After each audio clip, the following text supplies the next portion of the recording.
آج ہم شروع کرتے ہیں بی ایس علوم الاسلامیہ کورس کوڈ 1910 اسلامی اخلاق اور تصوف، جس کا پہلا یونٹ ہے اخلاق کا مفہوم، اہمیت و مقاصد، مسلم مفکرین اخلاق کے اخلاق کا تعارف۔ تو اس یونٹ کا پہلا پوائنٹ ہے اخلاق۔ اخلاق کے لغوی اور اصطلاحی مفہوم حسب ذیل ہیں۔ اخلاق کا لغوی مفہوم امام اللغۃ خلیل بن احمد فراہتی لکھتے ہیں کہ طبی خصلت، طبیعت، مروت، عادات کو اخلاق کہتے ہیں۔ فیروز لغات میں ہے کہ اخلاق خلق کی جمع ہے جس کے معنی پسندیدہ عادت، اچھی خصلت، خوشبوئی، اچھا برتاؤ، ملنساری، کشادہ پیشانی، خاطر و مدارت اور آؤ بھگت۔ چنانچہ لغت میں اخلاق سے مراد انسانی طبیعت، خصلت، مروت، عادت، خوش اخلاقی، ملنساری اور اچھا برتاؤ ہے، اور اس کی دلیل رسول اللہ صلی اللہ علیہ وآلہ وسلم کا یہ فرمان ہے، نیکی ہی حسن خلق ہے۔ پھر اس کی اگلی ہیڈنگ ہے اخلاق کا اصطلاحی مفہوم۔ مفکرین اخلاق نے اخلاق کے متعدد اصطلاحی تعریفات بیان کی ہیں۔ سطور ذیل میں چند تعریفات بیان کی جاتی ہیں۔ نمبر 1 ہے امام غزالی۔ امام غزالی نے لکھا ہے کہ اخلاق نفس کی وہ حیت راسخہ ہے جس سے افعال بآسانی اور بلا تامل صادر ہوں۔ اگر صادر ہونے والے اعمال عقلاً و شرعاً عمدہ ہوں تو اس حیت کا نام حسن خلق ہے، اور افعال برے ہوں تو اس حیت کا نام بدخلقی ہے۔ پھر نمبر 2، امام فخر الدین رازی نے اخلاق کی تعریف کی ہے کہ خلق وہ نفسانی ملکہ ہے جس کے حامل انسان کے لیے اچھے کام کرنا آسان ہو جاتا ہے۔ پھر نمبر 3 پہ ہیں شاہ ولی اللہ کے نزدیک اخلاق انسان کی اس کیفیت کا نام ہے جو اس کی طبیعت کے مختلف اوصاف و کمالات کو جدوجہد کر کے اپنی طرف راجع کرے۔ پھر نمبر 4 پر آ جاتے ہیں ڈاکٹر وقار احمد رضوی کے بقول اخلاق وہ ملکہ ہے جس کی بدولت نفس کے افعال کا صدور بغیر غور و فکر کے باسہولت ہوتا ہے۔ ہماری تحقیق یہ ہے کہ اخلاق وہ پسندیدہ اوصاف ہے جو کسی انسان کی فطری طبیعت کا اس طرح لازمی جز بن جائیں کہ اس کی روزمرہ زندگی میں ان کا ظہور ہو۔ اخلاق حسن معاشرت کا اصول ہے، یعنی وہ بات جو بھلائی اور برائی کی تمیز پیدا کرے، جو فضائل و ضائل کا علم بخشے، اور ایسا ضابطۂ حیات جس کی پابندی کے بغیر اجتماعی زندگی کا تصور محال ہو۔ حسن اخلاق کسی ایک خوبی یا وصف کا نام نہیں بلکہ یہ مختلف اعلیٰ انسانی اوصاف کا مجموعہ ہے۔ اس میں کسی ایک صفت کو پا لینا حسن خلق نہیں بلکہ تمام اوصاف کو ان کے تقاضوں کے ساتھ اپنانے کا نام حسن خلق ہے۔ پھر اس کی اگلی ہیڈنگ ہے اسلامی اخلاق کی روح۔ اسلامی تعلیمات کی روح سے اللہ تعالیٰ حسین ہے اور حسن کو پسند فرماتا ہے۔ اس نے انسان کی فطرت پر پیدا کیا۔ اس کی عطا کردہ دین اپنی حقیقت میں حسین ترین ہے، اور اس کا آخری نبی صلی اللہ علیہ وآلہ وسلم تمام عاملین کے لیے رحمت اور اخلاق کے عظیم کا جامع ہے۔ چنانچہ اسلامی تعلیمات کا تقاضا یہ ہے کہ انسان کی سیرت و کردار میں حسن ہو، اس کی فکر و نظر میں حسن ہو، اس کے قول و افعال میں حسن ہو، اس کی راہ حیات حسین ہو، اس کی منزل مقصود حسین ہو، اور اس کی آخری آرزو حسن حقیقی یعنی جمال الوحیت کے دید و رضوان ہو۔ قرآن و سنت میں حسن اخلاق کی تعلیم موجود ہے جس سے یہ احساس پیدا ہوتا ہے کہ اسلام اخلاق کی تحسین و تکمیل کا بھرپور تقاضا کرتا ہے، اور اس کی غایت بھی یہی ہے کہ جس کا موید رسول اللہ صلی اللہ علیہ وآلہ وسلم کی یہ حدیث مبارکہ ہے کہ مجھے حسن اخلاق کی تکمیل کے لیے مبعوث کیا گیا۔ اللہ تعالیٰ نے آپ صلی اللہ علیہ وآلہ وسلم کی اخلاق حسنہ کو خلق عظیم فرمایا، اور آپ صلی اللہ علیہ وآلہ وسلم کی بعثت مبارکہ کا مقصد بھی عالم انسانیت میں حسن اخلاق کی تکمیل تھا، جسے آپ صلی اللہ علیہ وآلہ وسلم نے بطور کامل نمونہ پورا کر کے رہتی دنیا تک کے لیے مثال بنا دیا۔ پھر اس کے بعد اگلی ہیڈنگ ہے اخلاق کی اقسام۔ بنیادی طور پر اخلاق کی 2 اقسام ہیں۔ نمبر 1 ہے امہات اخلاق، نمبر 2 ہے فروع اخلاق۔ امہات اخلاق سے مراد اخلاق کے بنیادی جوہری ارکان ہے جس کا مرتبہ اصل و مرجع ہے، اور نمبر 2 فروعی اخلاق امہات اخلاق کی شاخیں ہیں جس میں کمی بیشی ممکن ہے۔ پھر اس یونٹ کا پوائنٹ نمبر 2 ہے علم الاخلاق۔ اخلاق کا مفہوم معلوم ہو جانے کے بعد ضروری ہے کہ علم اخلاق کا مفہوم بھی سمجھ لیا جائے۔ اس زمن میں ماہرین نے علم الاخلاق کی جو تعریفیں بیان کی ہیں ان کا خلاصہ حسب ذیل ہے کہ جو علم بھلائی اور برائی کی حقیقت کو ظاہر کرے اور یہ بتائے کہ انسان کو آپس میں کس طرح کا معاملہ کرنا چاہیے، لوگوں کو اپنے اعمال میں کس طرح منتہائے عرض اور مقصد عظمیٰ کو پیش نظر رکھنا چاہیے، اسے واضح کرنا چاہیے اور مفید درکار آمد باغوں کے لیے دلیل راہ بنے، علم الاخلاق کہلاتا ہے۔ جس علم میں انسانی کردار پر اس حیثیت سے بحث کی جائے کہ وہ ثواب و خیر ہے یا خطا و شر، اور اس طرح بحث کی جائے کہ یہ تمام احکام ثواب و خطا اور خیر و شر کسی مرتب نظام کی شکل میں سامنے آ جائیں تو اس کو علم الاخلاق کہتے ہیں۔ اس کی اگلی ہیڈنگ ہے علم الاخلاق کے فوائد۔ یہ علم انسان کو سیرت و کردار کے لحاظ سے سنوارتا ہے، اسے نیکی کی ترغیب دیتا ہے، اچھے اور برے کی تمیز کا شعور دیتا ہے، اس کی چشم عبرت کی بینائی کرتا ہے تاکہ وہ خیر و شر اور اس کے آثار و لوازم کو دیکھے اور پہچانے، اسے احکامات الہیہ کی اطاعت اور ممنوعات سے پرہیز اور اجتناب پر آمادہ کرتا ہے۔ علم الاخلاق سے واقف اور ناواقف شخص کی مثال اون کے 2 تاجروں کی سی ہے جن میں سے ایک نے تجارت کا ماہر ہو اور دوسرا ماہر نہ ہو۔ پہلا تاجر یقیناً اپنے تجربے اور مہارت کی بنا پر دوسرے تاجر سے سبقت لے جاتا ہے، مال اچھا خریدتا ہے اور اچھے منافع پر بیچتا ہے اور نقصان کے خوف سے بھی پریشان نہیں ہوتا، جبکہ دوسرا تاجر نقصان ہی نقصان کرتا ہے۔ علم الاخلاق کا خاصہ یہ ہے کہ جو شخص اس کا شوق رکھتا ہے یا ایسے ان اعمال پر خوب بصیرت و قدرت عطا کرتا ہے جو اس کے سامنے پیش ہوتے ہیں، یہ علم ایسے ان اعمال کی تقویم اور صحت پر ایسی کامل قدرت عطا کرتا ہے کہ ان کے متعلق حکم نافذ کرنے میں لوگوں کے رجحانات کے زیر اثر نہیں رہتا، بلکہ وہ اپنے اجتہادی بصیرت کے مطابق اس سلسلے میں علمی نظریات و قواعد اور قیاس سے مدد حاصل کرتا ہے۔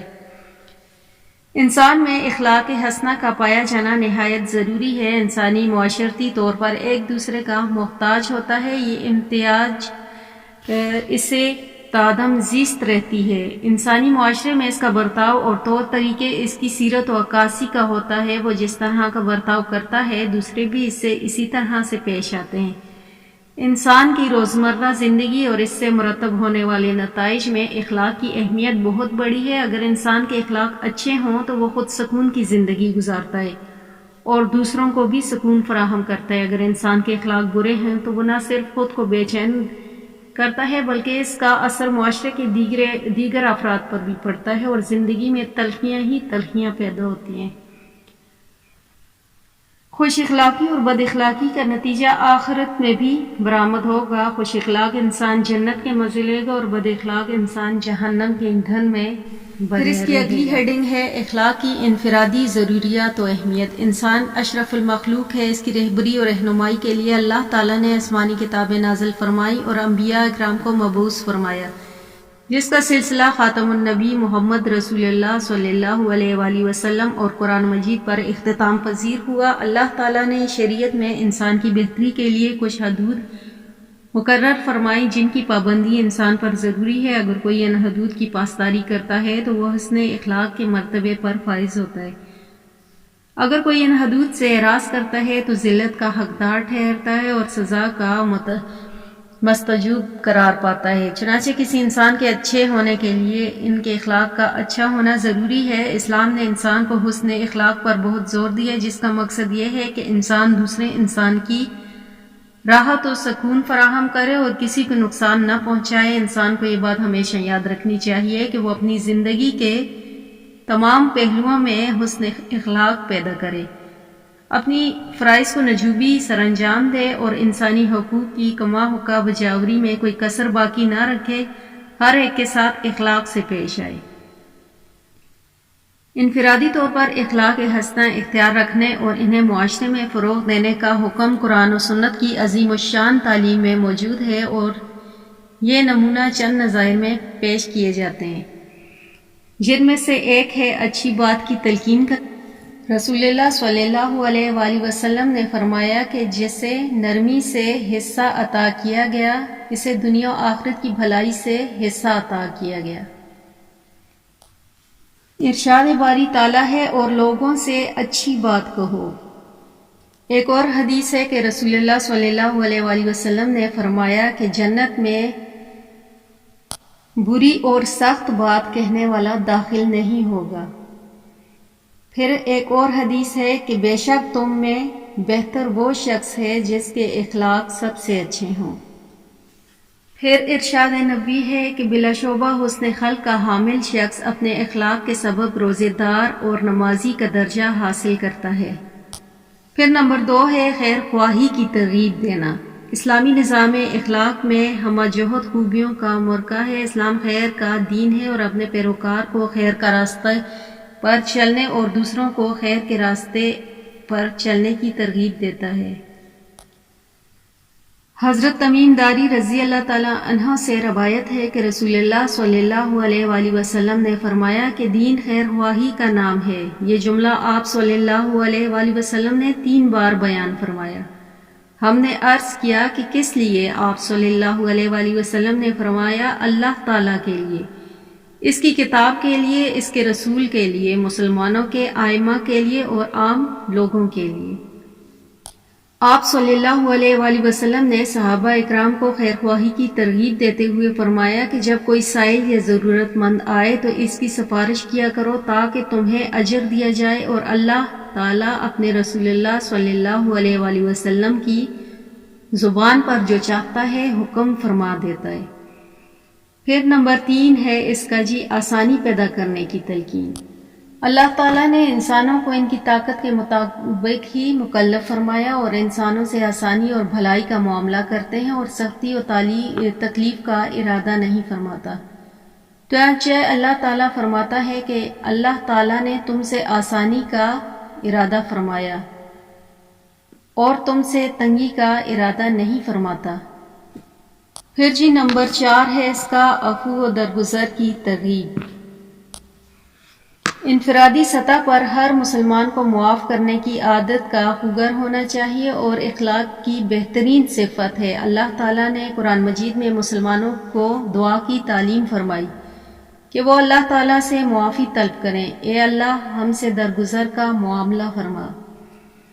رسول اللہ صلی اللہ علیہ وآلہ وسلم کی پسندیدہ دعا اس بابت یہ منقول ہے کہ اے اللہ بے شک تو معاف کرنے والا ہے، معافی کو پسند کرتا ہے، پس مجھ سے معافی والا معاملہ فرما۔ رسول اللہ صلی اللہ علیہ وآلہ وسلم خود بھی لوگوں کو معاف فرماتے تھے اور صحابہ اکرام کو بھی ایسا کرنے کی ترغیب دیتے تھے۔ پھر اس کی اگلی ہیڈنگ ہے اخلاق کی اجتماعی ضروریات و اہمیت۔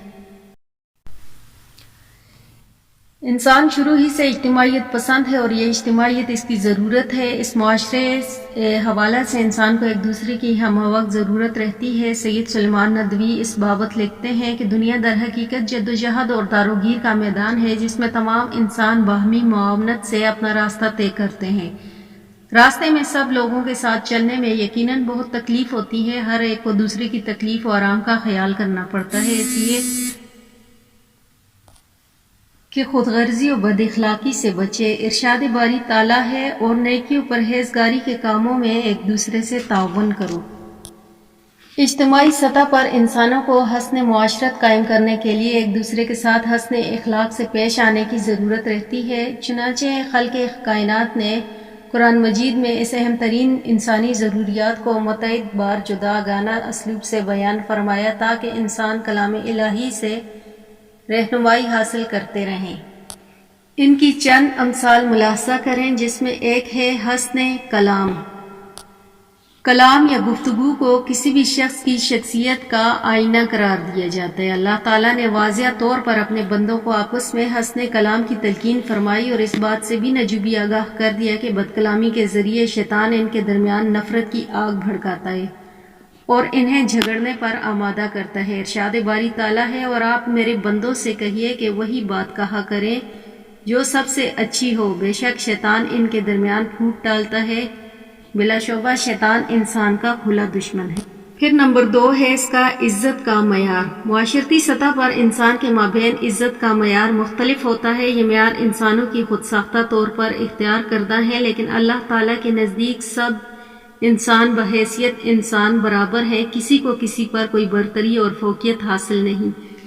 لیکن انسان کے مابین فضیلت اور برتری کی بنیاد صرف اور صرف اللہ تعالیٰ کے نزدیک اخلاقی فضیلت کی بنیاد پر ہوتی ہے، اور وہ اخلاقی فضیلت تقویٰ ہے۔ نیکیوں کی راہ پر چلنے والا اور برائیوں سے بچنے والا شخص، جس کے دل میں اللہ تعالیٰ کی محبت ہو اور اس کی ناراضگی کا خوف ہو، سب انسانوں میں باوقار و محترم ہوتا ہے، جس کے بارے میں ارشاد باری تعالیٰ ہے، بلا شبہ اللہ کے نزدیک تم سب میں سے باوقار شخص جو تم سب میں سے زیادہ بہتر ہے۔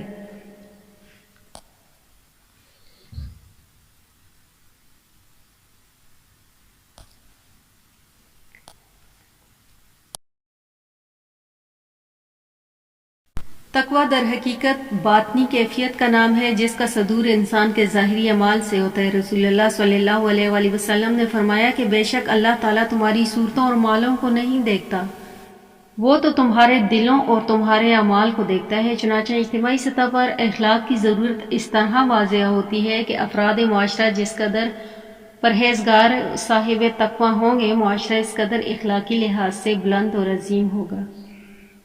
پھر اس کا 3 ہے بھائی چارہ۔ حسن معاشرت کے قیام کے لیے افراد معاشرت میں اخوت یعنی بھائی چارہ قائم رکھنا بھی ازحد ضروری ہے۔